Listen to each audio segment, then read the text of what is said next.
A stranger gave me a tamale, a jack, and a lesson that changed my life. You think you know how the world works. You think you've seen enough of it, been let down enough, passed over enough, ignored long enough, that you get it, that you understand what people are like, that you can size someone up in a glance and know whether they're the kind who would stop or the kind who wouldn't. But sometimes, life humbles you in the gentlest, most profound way. Sometimes it hands you a broken tire iron, a tamale wrapped in foil, and a stranger with calloused hands and eyes that say more than English ever could. I've always been the kind of person to stop for someone on the road. Hitchhikers, stranded drivers, if I saw them, I'd stop. But I'd fallen out of the habit. Big city living, a girlfriend who didn't like it, the quiet numbing of compassion in the face of busyness and risk. I let it slip away until the universe reminded me what it means to be human. This isn't a story about a flat tire. This is a story about the day I was saved, not just in the practical sense, but in the way that stitches something back together inside you. It was a rough year. Not just your average I missed my flight kind of year. I mean everything that could go sideways did. Personal stuff, professional stuff. Life just kept dealing me losing hands. And when you've been stuck on that loop long enough, you start to feel like the whole world's looking right through you. I had car trouble, again. Not even my car, which somehow made it worse. This time, it was a big Jeep I was borrowing. The rear tire blew out on the freeway, miles from the next exit. No shoulder, no shade, just sun and noise and a stretch of unforgiving asphalt. No jack.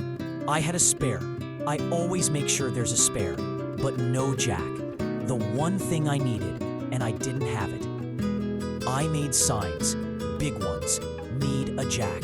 Will pay. I stuck them in the windows, stood by the car, hands raised. People passed. Dozens of them, maybe hundreds. Roadside assistance trucks flew by like I didn't exist. AAA said they'd be there within the hour. It turned into 4. I was sweaty, embarrassed, angry, and feeling the full weight of how disconnected this country had become. Everyone looking straight ahead, pretending not to see you. I started muttering to myself, this country's going to hell in a handbasket. Then a van pulled over. I didn't even process it at first. I was dehydrated, probably a little sun stupid.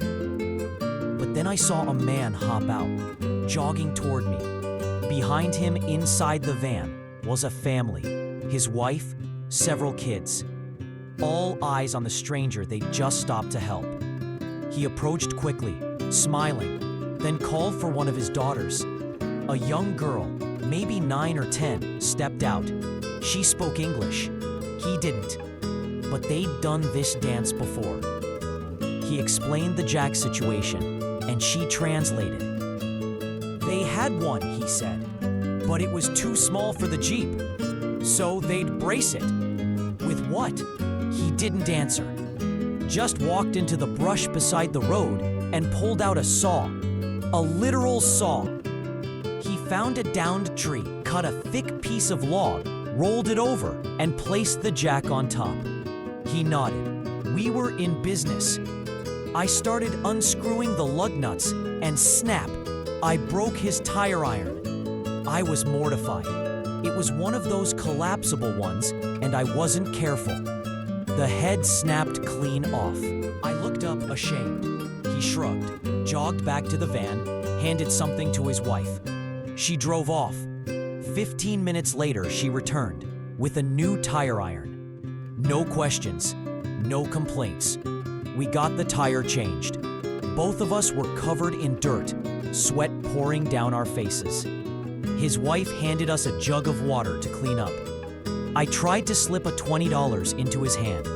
He smiled and refused. So I tucked it discreetly into her palm instead. They were about to drive off when I asked the girl where they were from. I wanted to send them something, a thank you, a gesture. She told me they lived in Mexico. They were here picking peaches. After that, cherries. Then back home. Seasonal workers, migrant laborers, people who literally work sunup to sundown for wages that wouldn't feed my dog for a week. She paused, then reached into their cooler. "Have you had lunch?" she asked. I shook my head. She handed me a tamale. I sat in my car, finally alone again, staring at this homemade tamale. I was starving, emotionally wrecked, spiritually drained. I opened the foil, and inside, along with the food, was the $20 bill I had tried to give them. I blinked. My breath caught. You know those moments where reality doesn't feel real for a second?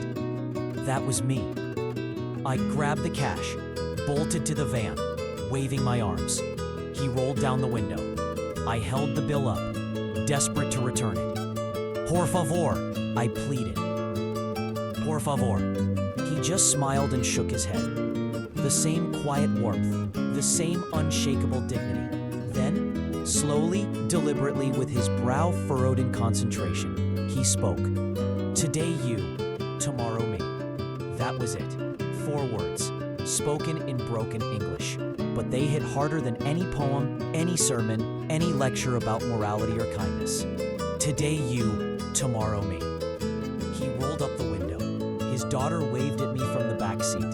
They drove away, dust trailing behind them. I sat in my car, eating the best tamale of my life. Still warm, rich, comforting, and I just cried. I cried in a way I hadn't allowed myself to cry in months. I cried for more than just the kindness. I cried because of what it reminded me, because of the contrast between them, poor, anonymous, passing through, and everyone else who had flown by, pretending I wasn't even there. I cried because this family, who had nothing to gain, chose to stop. And not only stop, they helped with everything they had. Their tools, their time, their money, their food, all for someone they'd never see again. And I realized I'd been slipping. I'd stopped helping, stopped noticing, stopped believing that people deserved your time, especially if you didn't know them. But now I carry that man's voice with me everywhere I go. Today you, tomorrow me. Since that day, I've changed tires, given rides, spent hours going out of my way for strangers who look stranded, lost, or scared. I don't take money. I don't expect thanks. I just pay it forward.